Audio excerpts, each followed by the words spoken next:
terceira oportunidade de cultuar o Senhor com os irmãos, nesse congresso tão especial. Gente, que tema sensível, tema delicado. Esse texto, ele é um texto muito importante da palavra do Senhor. 1 de João 3:1. Vejam como é grande o amor que o Pai nos concedeu, ao ponto de sermos chamados filhos de Deus, o que de fato somos, por isso o mundo não nos conhece, porque não o conheceu.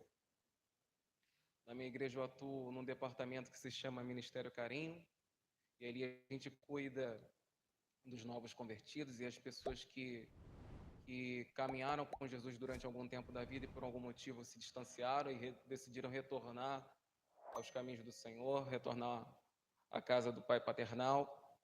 E ali a gente faz um acompanhamento todo especial com essas pessoas.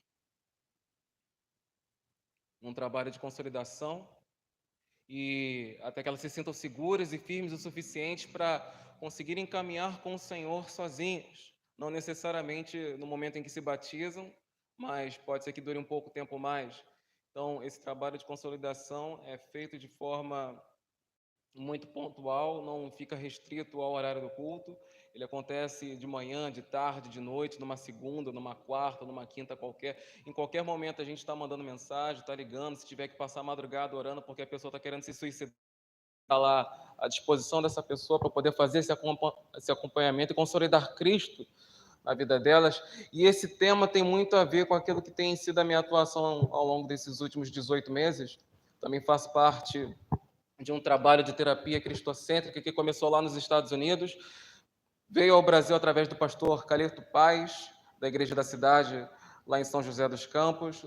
É um trabalho de terapia cristocêntrica que tem um foco de melhorar as nossas relações, a relação com o próximo, a relação consigo e a nossa relação com o Pai.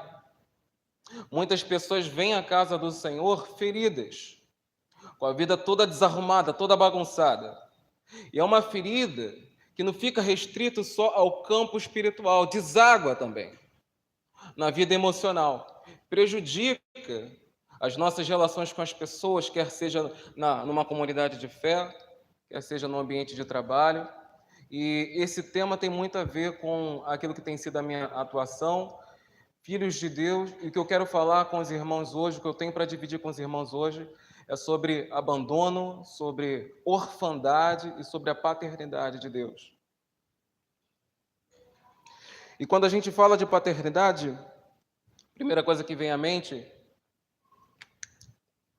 é a questão do relacionamento.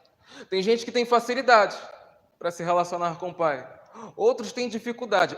Enquanto para uns é uma facilidade, para outros é uma guerra, para outros é uma luta. Porque quando a gente fala de pai, quando a gente fala de Deus especificamente, a gente sempre espera o melhor. Assim como também esperamos o melhor de uma paternidade. Paternidade, ela tem as suas demandas, mas tem gente que não consegue estabelecer uma relação de intimidade com Deus, porque não teve uma boa relação com o seu pai, o pai carnal, o pai de sangue. Tem gente que foi abandonada na infância, e por isso consegue reconhecer Deus como o Senhor que Ele é, mas não consegue reconhecê-lo como o Pai que Ele também é. Consegue servir a Deus como um servo, consegue se ver como um servo, mas não consegue se ver como um filho. E por conta desses prejuízos emocionais causados dentro de uma família, esse tipo de coisa repercute diretamente naquilo que acontece dentro da igreja, na relação consigo, com o próximo e com Deus. E é sobre esse tema que eu quero me debruçar com os irmãos, peço um pouquinho da paciência, porque ele é cheio de detalhes. Pensei em Moisés, começar com Moisés, naquilo que ele viveu quando ele se deparou com a sarça ardente, a sarça pegando fogo, o fogo não a consumia. Naquele momento acontece aquilo que a gente chama de teofania, ele ouve Deus falar, ele pergunta: quem és, Senhor? Então o Senhor responde: eu sou. Eu sou o quê? Eu sou o que sou. Eu sou o que serei, eu sou o que fui, eu sou o que sou, eu sou. O tempo existe para Deus, o tempo não existe para nós. Deus, ele é atemporal, ele existe fora do tempo. O tempo não existe para Deus, é por isso que ele responde: eu sou. Porque enquanto para nós temos um tempo que nos limita, nós temos uma data de validade, um prazo de vencimento, o tempo não existe para Deus. Ele é o princípio, ele é o fim, ele não existe, ele simplesmente é. Como é que entende isso? Isso não se entende. Por quê? Porque a nossa natureza é uma natureza que é humana, mas a natureza dele é uma natureza divina. E ele, segundo a sua natureza divina, ele existe por si próprio. Ele não existe, mas ele existe. Mas não existe, ele simplesmente é. Porque ele funciona fora do tempo, ele criou o tempo para nós e nos colocou dentro dele. E nós, segundo a nossa natureza humana, tentando compreender um pouco dessa natureza divina, ele tem um projeto e ele coloca esse projeto em execução. Ele tem um projeto arquitetado. E lá no Gênesis ele coloca esse projeto em execução. Que projeto é esse? É a criação. No princípio criou Deus os céus e a terra era sem forma e vazia. E o Espírito de Deus se movia sobre o quê? Sobre a face das águas. Esse é o projeto que o Senhor, esse é o projeto que o Criador coloca em execução. E esse projeto, em seu acontecimento, acontece tudo da melhor maneira possível, é tudo perfeito. No sexto dia, Deus ele cria o homem. Ele se reúne no concílio da Trindade, ele olha para Jesus, ele olha para o Espírito e ele fala: façamos o quê? Façamos um homem. Segundo o quê? Segundo a nossa imagem e semelhança. Então, ele começa a manipular o barro, ele cria um boneco inanimado com as suas próprias mãos e ele sopra naquele boneco inanimado uma alma vivente. Nós somos um boneco, nós somos criaturas feitas a partir do barro pelas próprias mãos do Criador. Em você e em mim estão as digitais de Deus. Em nós estão as marcas do Criador. Nós somos a obra-prima da sua criação. E eu respeito todo e qualquer posicionamento, respeito todo e qualquer estado emocional, angústia, depressão, insegurança, qualquer outra doença que as pessoas estejam passando no seu interior, mas você não tem o direito de pensar qualquer outra coisa que seja diferente disso. Você é a obra-prima da criação do Senhor. Deus, então, ele cria o homem, a sua imagem e semelhança. No sexto dia, a imagem e semelhança de Deus, nós fomos criados. E nós, segundo essa perfeição com que Deus nos criou, vivíamos uma vida que era em paz. Não havia dores, não havia doenças, não havia guerras. No projeto de Deus não havia nada disso. Deus ele não criou o homem, segundo a sua natureza, para que vivesse em dor. Ele não criou o homem a partir da sua natureza para que acontecessem guerras, para que as pessoas morressem, derramamento de sangue, tiroteio, tráfico. Ele não criou o mundo pensando em nada disso. Mas tudo isso tem uma origem. E essa origem está onde? Essa origem está na queda. Existem contrastes, então, entre a perfeição de Deus e a queda, porque a queda ela abre a porta para que a desobediência entrasse na terra. O pecado ele abre a porta para que tudo isso de ruim que eu enumerei ainda há pouco acontecesse: guerras, fome, tristezas, angústias, depressões, inseguranças, a incerteza do amanhã, instabilidade, a fome, a pobreza, a miséria, o mendigar. Nada disso existia. Nada disso estava no projeto de Deus. Mas o pecado ele abriu a porta para que isso acontecesse. Deus deu uma ordem. De todos os frutos desse jardim, vocês podem comer, mas daquela árvore não. Que árvore é essa? A árvore do conhecimento do bem e do mal. Então vem a serpente, vem um adversário, vem um diabo. De uma forma astuta, ele consegue ludibriar Eva, faz com que ela comece daquele fruto. Ela divide esse fruto com Adão.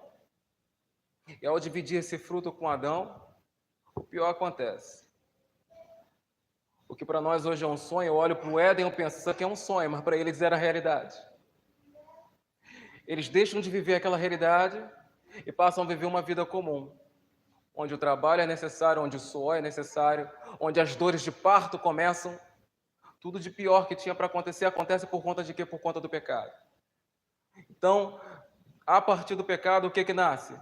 Nasce a fome, Nasce a tristeza, nasce a miséria, nasce o abandono e nasce o sentimento de orfandade.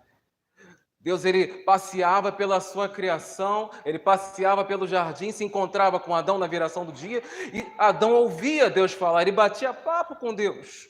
Mas no momento que o pecado ele entra, no momento que o pecado ele pisa na terra, Adão, ele dá as costas para a paternidade de Deus. E é aí que nasce esse sentimento aqui, sentimento de orfandade. Ele era filho, mas não tinha se dado conta. Mas agora ele sabe que ele não tem mais aquela paternidade de Deus para desfrutar, tudo por conta de quê? Por conta do pecado. E Deus, ele não se relaciona com o pecado porque ele é a pura bondade. E pecado é tudo o contrário do bom. Pecado é a maldade em si estabelecida. Mas nesse momento, tudo que ele tinha de bom ele perde. Ele passa a viver uma vida segundo a sua própria razão e a sua própria vã maneira de viver. E é sobre esse abandono que eu quero falar, esse sentimento de abandono. A gente vive numa sociedade, de modo geral, o mundo como um todo, você que já brincou de boneca, você que já brincou de casinha, você que deu chupeta para tua boneca, brincou que era mãe. A gente cresce numa sociedade que o tempo inteiro estimula as nossas crianças, não sou pai, perdão, o tempo inteiro estimula as crianças a construírem dentro de si esse sonho, esse desejo. Você que teve uma casinha, que teve uma boneca, você que foi um rapaz que teve uma draga, um boneco com alguma profissão, você foi criado a partir dessa pressão social de te fazer querer construir uma família, de querer ser um pai, de querer ser uma mãe, de querer ser o pai que provê, de querer ser uma mãe que sustenta, que edifica o seu lar. Esse desejo é criado em nós desde crianças, a partir dessa educação, a partir dessas pressões internas e também pressões externas. E o que acontece? Nem todas as pessoas têm esse privilégio, mas esse sonho ele é construído mesmo assim. E não tendo esse privilégio de ter uma família que é estruturada, ter um pai, ter uma mãe presente dentro de casa, esse tipo de coisa começa a criar comparações. Então eu comparo a minha vida, que é desestruturada, com a vida daquele meu colega que tem uma família toda estruturada na presença do Senhor. Se eu cresço num ambiente onde não há esse tipo de abraço, aconchego, esse apego emocional, eu comparo a minha vida com aquele que tem. Porque ele tem o que eu não tenho. E a grama do vizinho é o quê? Se ela é mais verde, eu quero a grama do vizinho, eu não quero a minha. Passa a desejar o que eu não tenho. Isso é normal. É normal do ser humano. Faz parte das nossas necessidades e a gente tenta atender as nossas necessidades da melhor maneira possível.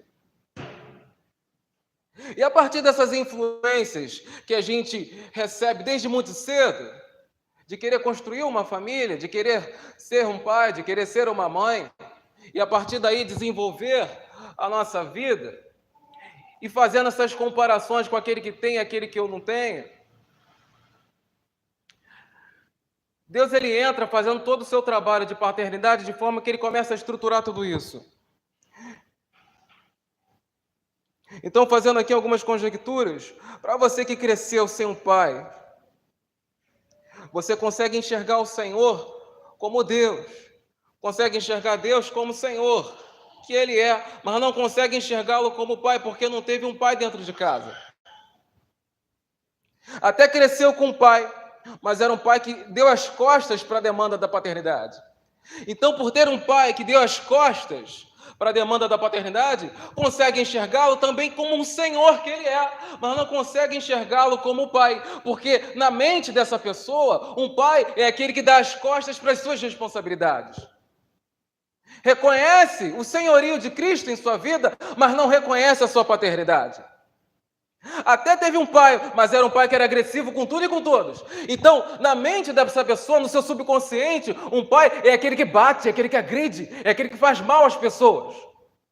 E a partir desse entendimento, consegue entender que Deus, Ele é Senhor, e aceita esse senhorio, mas recusa a sua paternidade, e não consegue restabelecer essa relação de intimidade com o Pai, com o nosso Senhor, com o nosso Criador. Somos criaturas, Ele é o Criador, e ao longo de toda a palavra de Gênesis e Apocalipse, o que encontramos é um Deus que tenta estimular, estabelecer essa relação de intimidade com as suas criaturas. Ele chama para perto, mas recusamos a partir de quê? A partir do abandono que alguém fez com as nossas vidas. E recusamos essa tentativa de Deus tentar estabelecer esse relacionamento conosco a partir de uma maldade, de uma agressão que fizeram conosco. Até tivemos um pai, mas era um pai que de repente até foi presente, mas não teve uma boa referência paterna e replicou isso na sua vez de ser pai.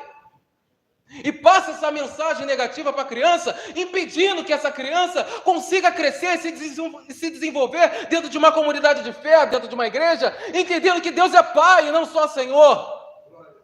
Consegue viver sendo um servo, mas não consegue viver sendo um filho.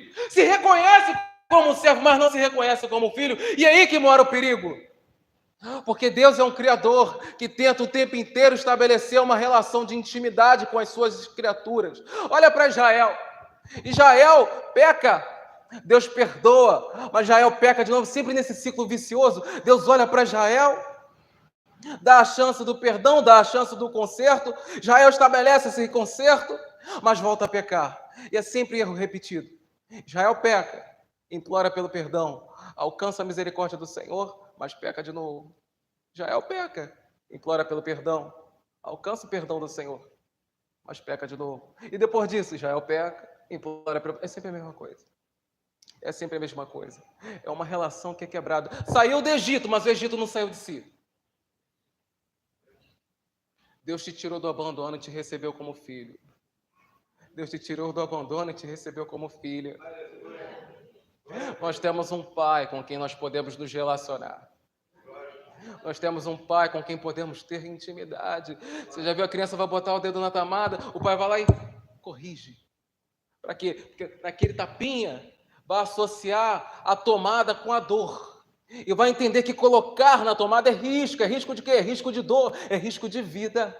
A gente tem um Pai que nos corrige porque nos ama. Filhinhos, eu vos corrijo porque eu vos amo. A criança vai mexendo numa panela quente, o óleo está fervendo, podendo causar uma queimadura, algo de terceiro grau, até mesmo uma morte. O pai vai lá e corre para socorrer, porque pai ele faz isso. Ele corre para resgatar a sua criança e demonstrar esse cuidado, e assim passar dele para o filho, passar dele para a filha todo o seu amor, todo o seu cuidado. Então, ao longo de todo o tempo, a gente vê Deus tentando estabelecer essa relação de intimidade com seus filhos. De repente, eu estou falando aqui para alguma moça, para alguma mulher que é filha de uma mãe solo, é filha de uma mãe solteira, uma mulher que foi abandonada e não tem dentro de si esse desejo de ser mãe, porque na cabeça dela, ser mãe é ser uma mulher abandonada, é ser uma mulher que é mãe e pai ao mesmo tempo. E sendo mãe e pai ao mesmo tempo, eu também não consigo ver Deus manifestando esse cuidado comigo. Por quê? Porque o pai é aquele que abandona. O pai é aquele que dá as costas para a sua responsabilidade. E abandonando, dando as costas para as suas responsabilidades, eu não consigo enxergar o Criador de novo como pai. Então olha quantas situações possíveis tem aqui e quantas outras coisas também a tua criatividade conseguiu alcançar. Entendimento? Pensando, poxa, tal coisa que aconteceu na vida de fulana, é por isso que ela não consegue vir para a igreja. Eu chamo, eu insisto, eu oro, mas não dá certo. Por quê? Porque na cabeça dessa pessoa, o pai abandona, o pai não cuida, o pai dá as costas para as suas responsabilidades.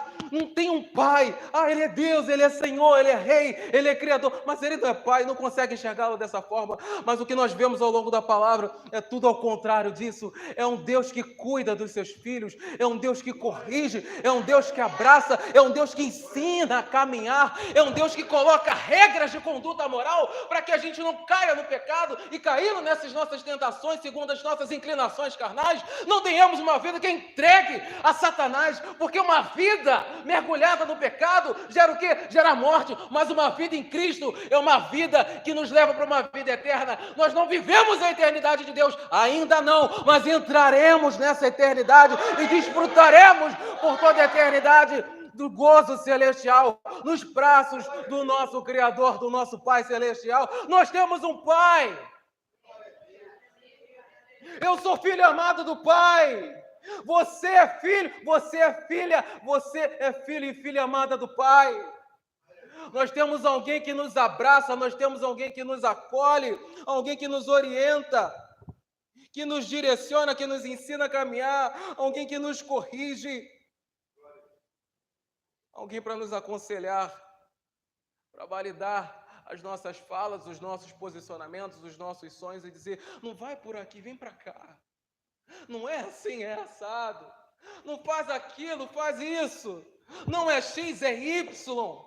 Não é dessa maneira, é assim. Nós temos um Pai que escancara para nós todo esse cuidado. Mas ainda assim há aqueles que serviram ao Senhor em muitos anos. Não estou falando de crente novo, não. Estou falando de crente velho mesmo. Estou falando de crente velho mesmo. Que dobra o joelho para orar. E tem aquela fala diferente, aquela fala bonita. Não que isso seja errado. Eu mesmo fui corrigido quando era criança. Em uma das congregações, soltaram um documento lá que foi lido na mesma noite em todas as congregações, que corrigiram as pessoas, que quando a gente levantava para orar na igreja, fomos proibidos de falar muito obrigado, Senhor, olha essa bobeira. Não podia falar, Senhor, glorificado seja o seu nome. Ensinaram a gente a orar dessa maneira. Glorificado seja o seu nome. Exaltado seja o Senhor, Rei da glória. Aquela oração mais bonitinha, sabe? Aquela coisa. Fomos impedidos de falar muito obrigado para Deus. Coisa mais simples do mundo. E esse tipo de ensino que eu recebi me prejudicou durante muito tempo a enxergar Deus como Pai. Eu estou falando testemunho pessoal. Estou falando porque é meu. Entrei na vida adulta dessa forma, enxergando Deus como Senhor, mas não enxergava como Pai. Tudo por conta de quê? De uma bobeira, gente. Porque eu não podia falar muito obrigado. E a partir do ensino que eu recebi da maneira como orar na igreja, das professoras, dos pastores, esse tipo de coisa me trouxe esse prejuízo. Enxergava ele como alguém para servir, mas não como alguém para desfrutar da sua paternidade. Mas esse tipo de coisa eu corrigi. Graças ao bom Deus. E consigo entender hoje que Ele é meu Pai. Que não depende de formalidade, que não depende de roupa, de como é que eu me visto, não depende de nada disso, não depende do CEP que eu estou congregando, não depende de nada disso, eu posso me relacionar com Ele como Pai que Ele é, seguindo as suas orientações. Então, tem gente que ainda tem esse sentimento de órfão, esse sentimento de orfandade. É alguém que fala que não tem valor. Eu não tenho valor. Foi abandonado, que valor tem? Não teve culpa de nada do abandono. Foi abandonado na infância. Mas pela ausência de um pai, se enxerga como alguém que é sem valor. Sentimento de inadequação. Eu não me encaixo nesse ambiente. Comunidade de fé, comunidade evangélica, valdariosa. Eu não me encaixo aqui. Como que eu vou me encaixar aqui? Essas pessoas têm pai, têm uma família estruturada, ensina a Bíblia desde cedo para suas crianças, vai almoçar, faz oração, vai dormir, faz oração, acorda, dá nem bom dia, dá paz do Senhor. Olha a família desse fulano. Inadequação, eu não me encaixo aqui. Eu não me encaixo. Como é que eu... O que é isso? Como é que vive isso? Não consegue. Não consegue. Por conta de quê? Por conta do abandono. Sensação de não pertencimento. Então tudo isso faz parte da mesma coisa. É inadequação, é falta de encaixe, eu não pertenço a esse ambiente. E por conta de todas essas questões emocionais que afetam o espiritual e a maneira como a minha vida é conduzida pelo Espírito Santo, me blinda. Somos blindados contra o amor e contra a aproximação.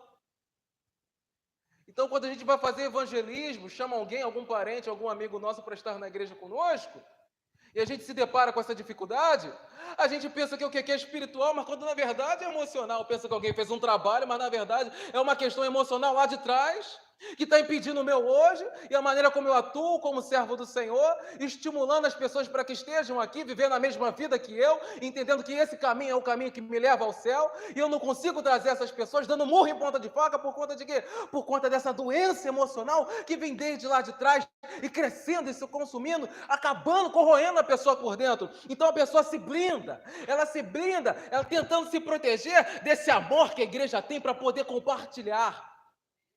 Está fechado, está com a casca grossa, não amolece. Por quê? Porque não quer receber esse amor. Porque olha para cá e não se identifica. Mas por quê? Mas a raiz, ela traz a primeira sociedade com que a gente tem contato, é a nossa família. É dentro de casa é pai, é mãe, é avô, é vó, é tio, é tia, é irmão, é sobrinho. A primeira sociedade com que temos contato não é a escola, não é a igreja, não é qualquer outro ambiente, é a família. É uma família, e a família que é estruturada nos caminhos do Senhor tem esse amor de Deus transbordando dentro de si para poder passar, para poder dividir. Isso não fica restrito ao teu CEP, não fica restrito à tua casa. Isso é algo que você traz consigo para a igreja e divide com as pessoas. Divide, por quê? Porque você tem para dar, porque Deus ele transbordou o seu amor através de Jesus em você. Esse amor está queimando, você tem o que dividir, e a gente passa isso para as pessoas, embora elas recusem, a gente tem o que passar, mas esse entendimento do que acontece dentro das pessoas, nas suas mentes, nas suas famílias, nos ambientes em que elas fazem parte, em alguma outra comunidade, a gente entendendo isso, Deus nos dá estratégias de como agir, de como abordá-las e do que fazer, a partir da dor que não é nossa, mas é do outro, mas se é do outro, eu o amo em Cristo, essa dor não é só dele, é minha também, porque eu sinto a dor do outro, me alegro com aqueles que se alegram e choro com aqueles que choram. Em meio a essa escassez, é aqui que acontece. Acontece o quê? A carnificina, a matança do diabo. É em meio ao abandono, é em meio à agressão. A mulher que foi agredida, a mulher que foi abandonada, a criança que presenciou isso tudo ou não, um adolescente. Um adolescente que de repente está tudo perfeito e os pais não conseguem ter aquela transparência de falar o que se passa, e de repente, bem numa situação que acontece um divórcio, a família se desmancha, o amor se desfaz e não consegue entender mais o que é amor. Um amor dentro de casa? Se eu não encontrei amor dentro de casa, eu vou encontrar amor em outro lugar. Aí vai para a prostituição, vai para a droga, vai para a bebida, vai para a pornografia, ou para algum outro ambiente, tentando sustentar ou tentar encontrar aquilo que não consegue encontrar mais dentro de casa. Porque não tem o amor de um pai presente, não tem o amor de uma mãe que é presente. Então vai para onde? Vai para esses vícios, seguindo a sua inclinação carnal, transgredindo as leis morais que o Senhor estabeleceu. E tenta encontrar no cigarro, na cocaína, na bebida alcoólica, aquilo que não consegue encontrar dentro de casa. Até vir para a igreja e consegue entender que Deus o ama. O pastor esses dias contou um testemunho lá na igreja, falando de alguém que passava por um processo de depressão profunda, isso há muitos anos. Depressão profunda, medicamento, e depois aumentava a dosagem do medicamento e não resolvia nada. Até que falaram uma palavra para ele: Deus te ama. E ele falou: eu sei que Deus me ama. Eu sei que Deus me ama, mas eu não sinto que Ele me ama. Depressão profunda. Qual foi a raiz dessa depressão? Onde que isso começou? Eu não sei. Eu sei que essa pessoa sabia que Deus o amava. Não sei se está vivo ainda, mas naquele momento da vida conseguia reconhecer o amor de Deus, mas não conseguia se sentir amado por Deus. E a culpa não era dele, não. A culpa não era dele, não. Teve alguma outra raiz que eu não sei em qual área que foi da vida. Mas isso atingiu de uma forma tão agressiva, com tanta violência, que entrava e saía da igreja e a coisa não mudava. Por quê? Porque olhava para Deus e olhava como Senhor, mas não olhava como Pai. Olha para a cruz, entende que através da cruz, o sangue que Jesus derramou, Eu consigo estabelecer o quê? Uma ligação direta com o Pai através de Cristo. Através da pessoa de Cristo, eu consigo me achegar a Deus. Mas é algo que fica só na teoria, fica no papel. Na prática, é algo que não se vive. Tudo por conta de quê? Por conta desse sentimento. Qual o sentimento? Sentimento de orfandade. Mas isso tem uma solução. É da solução que eu quero falar agora com os irmãos. Vou pedir que você abra a tua Bíblia em Efésios, capítulo 1.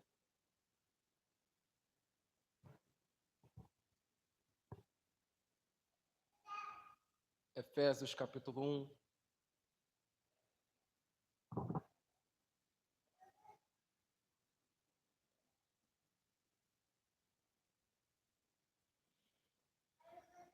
Versículo 17. O que temos aqui em Efésios, o que acontece? O apóstolo Paulo, ao longo de todas as suas cartas, ele escreve a expressão em Cristo 106 vezes. São 106 vezes que o apóstolo Paulo, ele escreve essa expressão em Cristo. Na carta que ele escreve à igreja de Éfeso, especificamente, ele escreve 36 vezes. 30% de toda a sua escrita em Cristo está aqui concentrada na carta de Paulo à igreja de Éfeso. Ele mostra que Cristo, além de uma pessoa, ele é um lugar. Cristo, ele é um lugar. É um lugar onde eu posso estar. É um lugar onde eu me sinto seguro, onde eu me sinto amado, onde eu me sinto abraçado, onde eu recebo um calor que em outro lugar eu não encontro. Onde eu encontro um prazer que na prostituição, na droga, na pornografia, no álcool eu não encontro. Cristo, ele é esse lugar de quê? Esse lugar de segurança. Então o que nós temos aqui? Efésios capítulo 1, versículo 17. Qual que é a solução para que eu abandone esse sentimento de orfandade? Qual que é a solução para que eu consiga entender que Deus, ele é um Pai? 17. Para que Deus, de nosso Senhor Jesus Cristo, o Pai da glória, vos dê em seu conhecimento o espírito de sabedoria e de revelação, tendo iluminados os olhos dos vossos entendimentos, para que saibais qual seja a esperança da sua vocação e quais as riquezas da glória da herança dos santos. Essa daqui é a primeira oração que Paulo faz à igreja de Éfeso. Ele escreve a sua oração, primeira de duas. Nessa oração, o que ele quer estimular que a igreja de Éfeso viva? Uma relação de intimidade, entendendo que a glória de Deus, ela contém riquezas e que eu posso mergulhar nessas glórias, desfrutando de prazeres que em outros lugares eu não vou encontrar, apenas na paternidade de Deus. Capítulo 3, ele escreve a segunda oração à igreja de Éfeso. Capítulo 3, versículo 16 em diante. 3,16. Para que, segundo as riquezas da sua glória, vos conceda que sejais corroborados com o poder de quem? Do Espírito do homem interior. Para que Cristo, para que quem? Habite pela fé onde? A fim de, estando arraigados e fundamentados em amor, poderdes perfeitamente compreender com todos os santos, com quem? Com todos os santos, a congregação, a igreja que abraça, a igreja que cuida, a igreja que transborda o amor que recebeu de Deus com as pessoas. Poderdes perfeitamente compreender com todos os santos qual seja a largura, o comprimento, a altura e a profundidade, e o conhecer o amor de Cristo, que excede o quê? Que excede todo entendimento, para que sejais cheios de toda a plenitude de Deus. Deus, ele tem essa essência, essa glória que é pesada, porque esmaga a morte, esmaga o pecado e me consome ao ponto de quê? De arrancar de mim as minhas mazelas, as minhas pobrezas, as minhas misérias, me entregar, me permitindo viver o quê? As riquezas da sua graça, as riquezas da glória de Deus, e assim caminhar com segurança em passos firmes, seguros até a eternidade do Senhor. Esse caminho que é estreito, sim, mas é um caminho que é saudável, é estreito, mas é limpo. Eu encontro nele saúde, eu encontro nele saúde, eu encontro nele segurança e consigo assim caminhar até a eternidade do Senhor. Meus irmãos, queria compartilhar alguns textos aqui com os irmãos. Estou falando aqui do que se trata da cosmovisão cristã. O que acontece?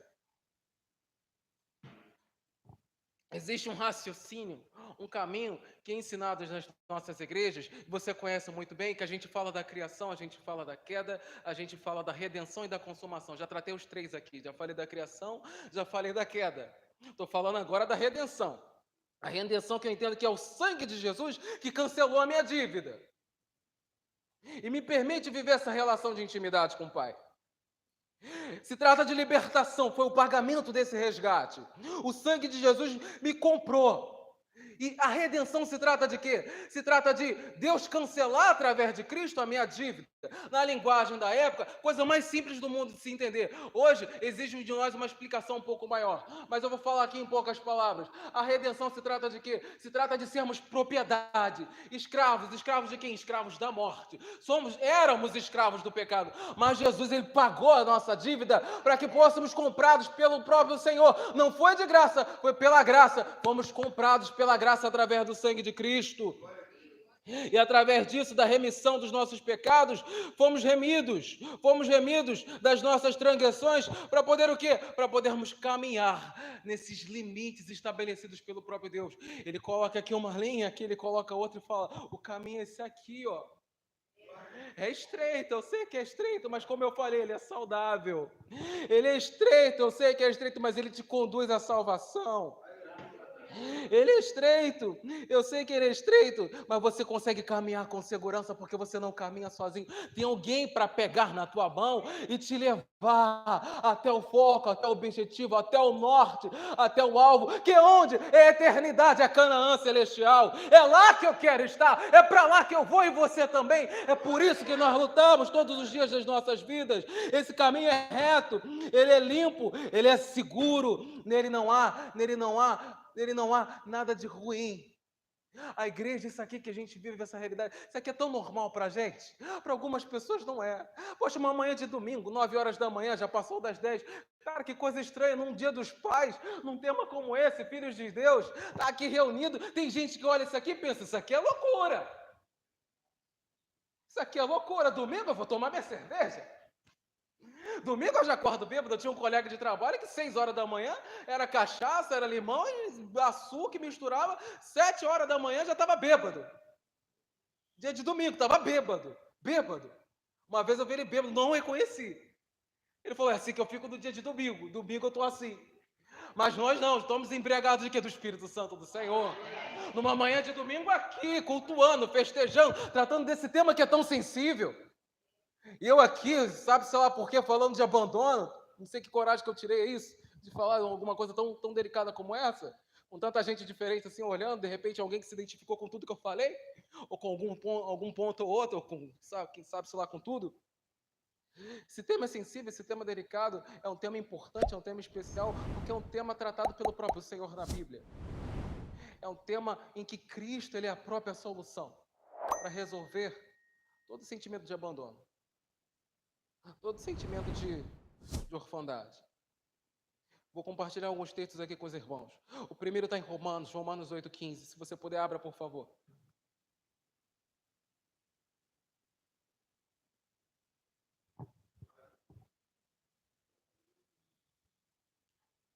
Vou ler na versão da NVI. Romanos 8,15.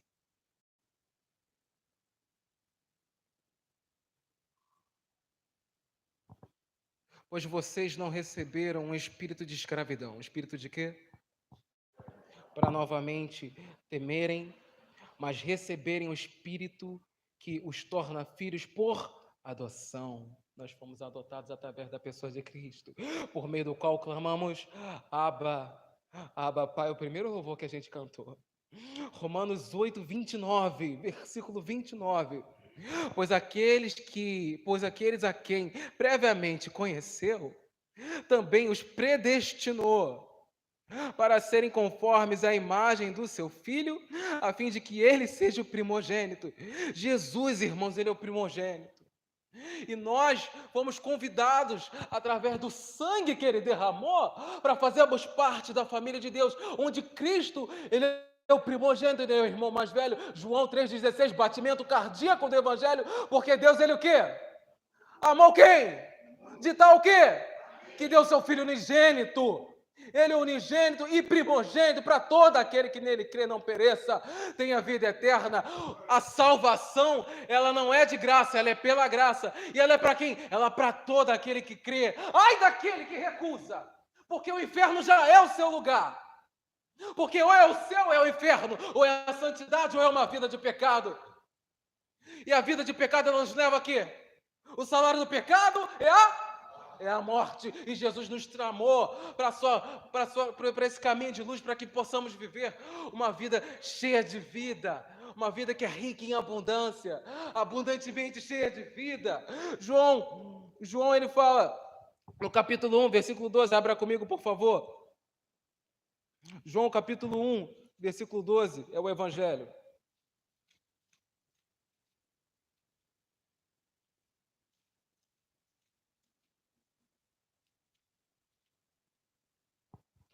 Mas todos quantos receberam deles o poder de serem feitos, todos quantos receberam deles o poder de serem feitos filhos de Deus, aos que creem no seu nome.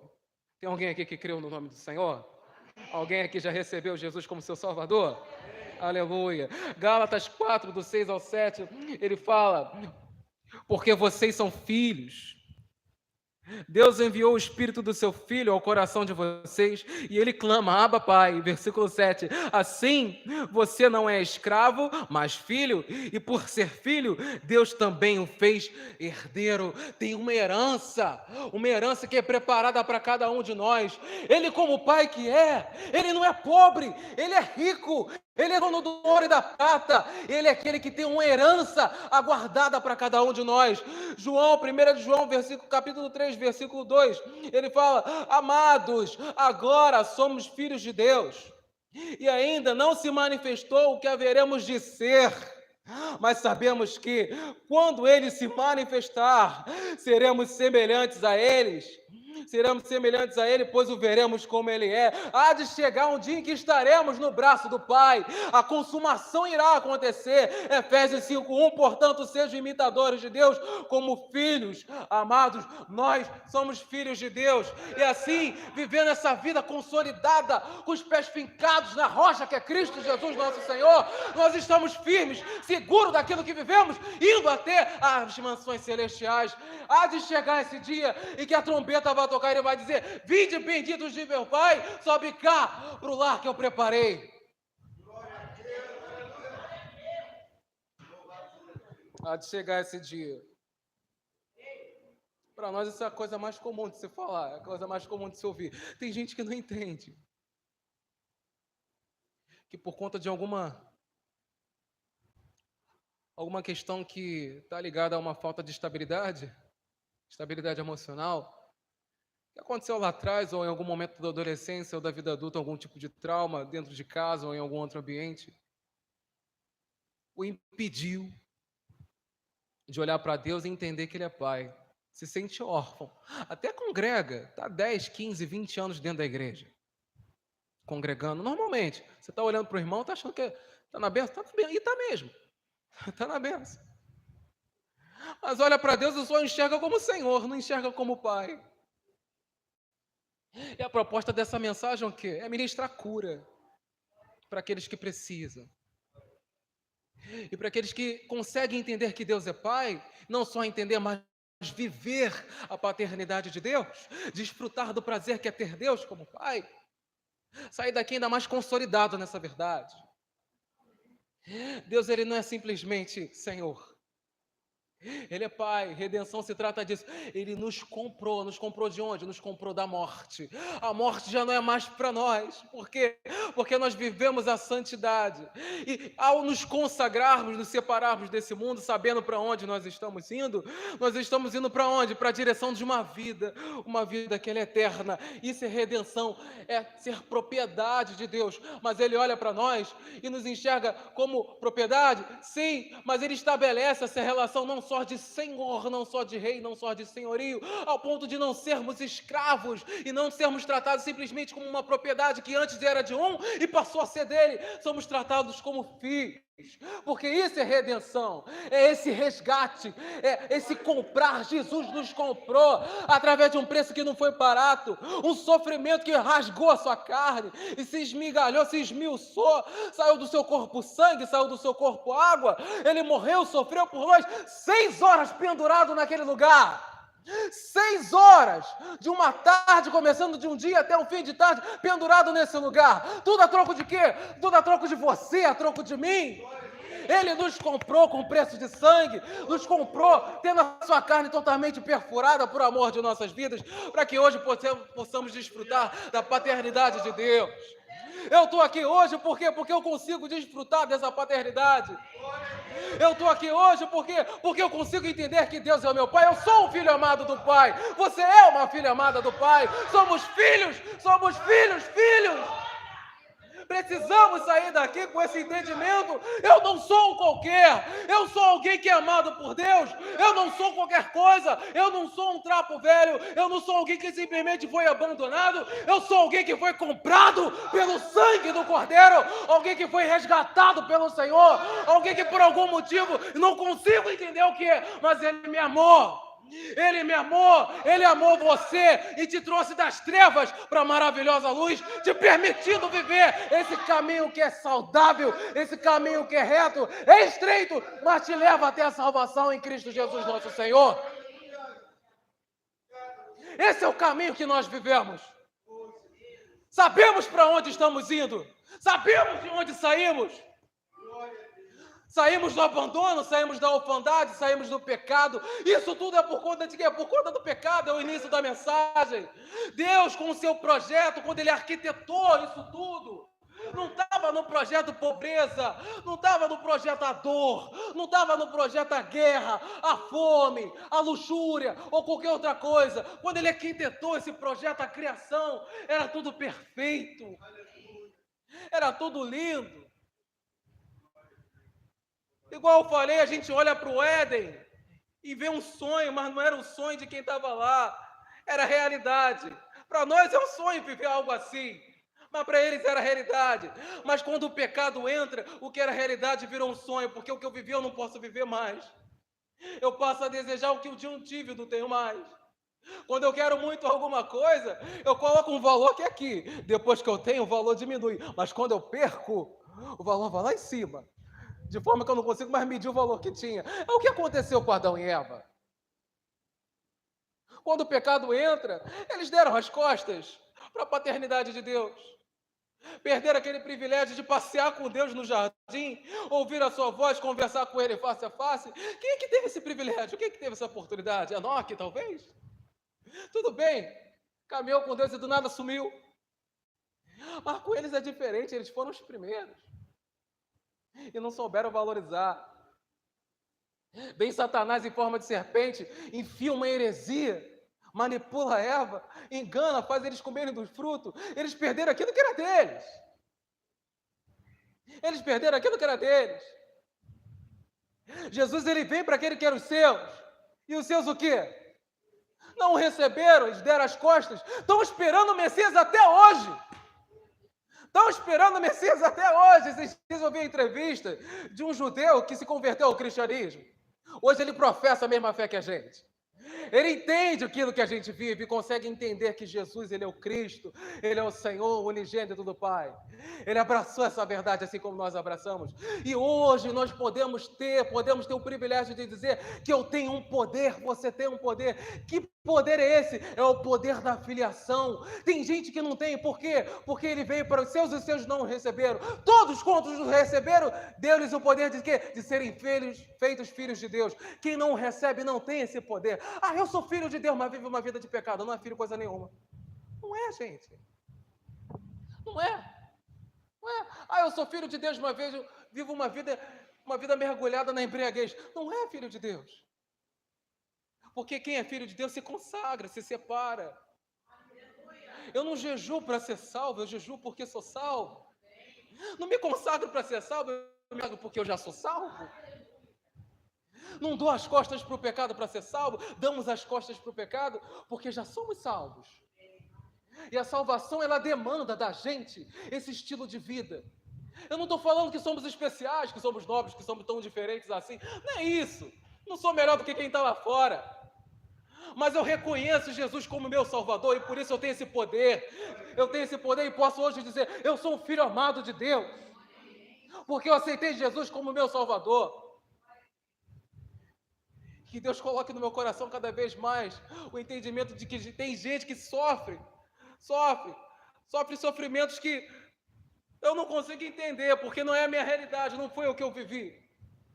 Mas não tem força de vir a esse lugar, porque consegue entender que Deus é Senhor, mas não consegue entender que Ele é Pai.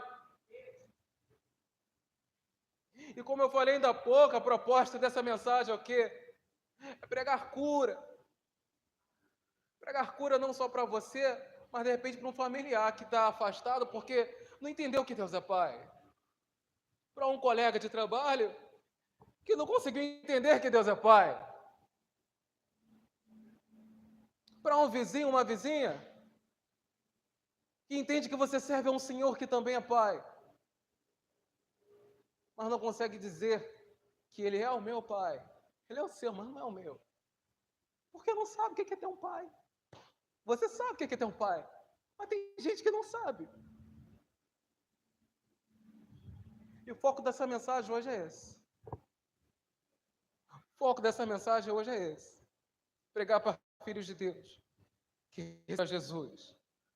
Existe uma tradição no casamento. O que acontece? O pai ele entra no tapete vermelho com a noiva. E leva a noiva até quem? Até o noivo. Mas na vida cristã o que vai acontecer é diferente. Não é o pai que vai levar até o noivo. Nós somos a noiva do Cordeiro, nós somos a noiva de Cristo. E Ele é o nosso noivo, nós vamos casar um dia com Ele. E é Jesus que nos leva até o Pai. Vamos abraçar o Pai através da pessoa de Cristo. Pensando um pouquinho em Cantares, aqui eu encerro essa mensagem, Cantares capítulo 2, versículo 6. Levou-me à casa do banquete, e o seu estandarte, a sua bandeira hasteada sobre mim, era o quê? Era o amor. Na visão hebraica, Cantares se trata de Deus se comunicando com o seu povo. Se trata de Deus se comunicando com o seu povo. E na visão de hoje, a gente entende que é Cristo comunicando com a igreja através desse livro de Cantares. A gente vê ao longo de todo o livro, entre o noivo e a noiva, entre o rapaz e a moça, uma relação de afeto que é uma coisa muito diferente, é muito especial. É intenso, é íntimo, é estreito, é algo só dos dois, que quem está de fora não consegue entender. Você olha para aquilo ali, é estranho. Por quê? Porque é a linguagem dos dois. Cabe aos dois entenderem.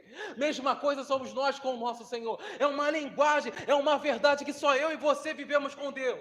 Só nós vivemos com Cristo. E é esse tipo de intimidade, é essa relação tão especial que vai nos levar até o nosso Senhor. Na tradição, o pai, ele entra na igreja levando a noiva até o noivo, mas é Cristo que vai nos levar até o Pai. É nessa relação de intimidade, de afeto, entendendo que eu tenho um Pai. Não só um Senhor, mas sim um Pai. Que eu vou entrar na eternidade de Deus. Se coloque de pé, eu quero fazer uma oração. Coloque a mão no seu coração, encurve a sua cabeça. Senhor, nós queremos nesse momento orar a Ti. Porque sabemos que sairemos daqui, Senhor, nesse lugar, nessa manhã, entendendo que temos um Pai. Um Pai com quem podemos desfrutar, Senhor, o prazer da sua paternidade. Porque Deus, o Senhor, é um Pai que não abandona. Senhor, quantas e quantas famílias vivem, Senhor, essa situação do abandono. Essa covardia que muitos homens fazem.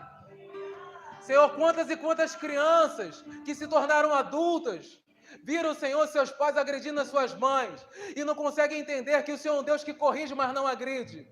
Que o Senhor é um Deus que ama. Que o Senhor é um Deus que instrui, que abraça, que leva para um caminho que é especial, que nos tira de uma vida de pecado, que nos leva à morte. O salário do pecado é a morte. Mas em Cristo nós encontramos a vida. Senhor, foi na cruz, foi através da cruz, que o maior grito, o grito mais importante, as palavras mais importantes da história da humanidade foram ecoadas. Tetelestai! Tetelestai! Está consumado! Foi por mim, foi por nós. Não estamos aqui por obra do acaso. Eu sei, Pai, que há pessoas que nasceram de uma gravidez indesejada.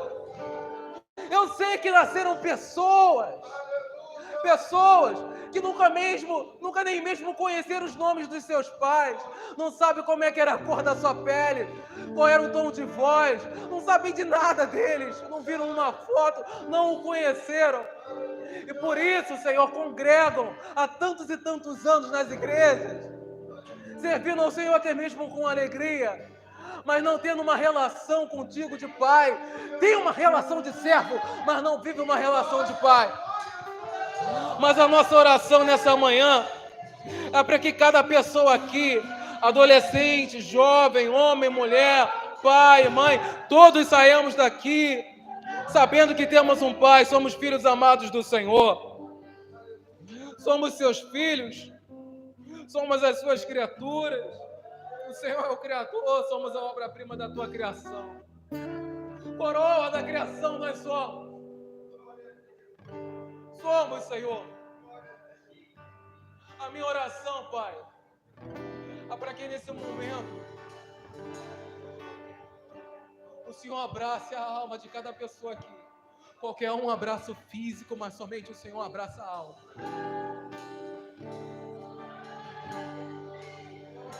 Meu Pai, faz o que o Rivotril não faz. Alcança o que o bisturi não alcança.